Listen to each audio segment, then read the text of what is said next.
these kind of characteristics. Okay, the next word is bafan. This word means clumsy or awkward. Here's an example. I say, you're bafan, man.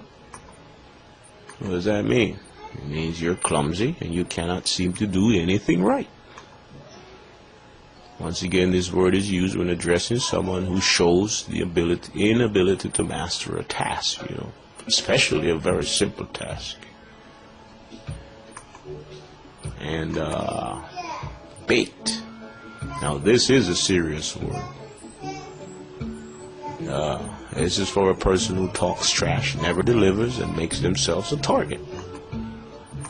Here's an example. One, beat up yourself, man. What does that mean? It means that you're either talking too much, you're making yourself look stupid, and it could result in retaliation on your part.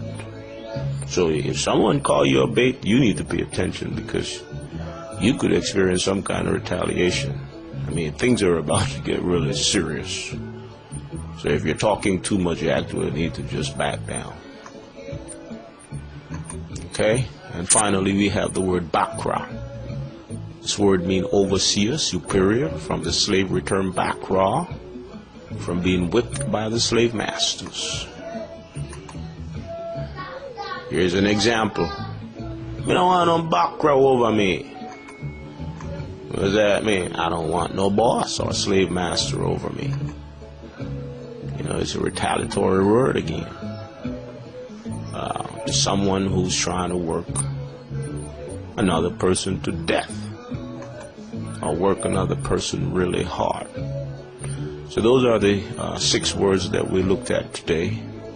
Hopefully you are improving in your knowledge of the Jamaican language, and you're experiencing growth. So until next time, I'm Michael, and I'm out of here.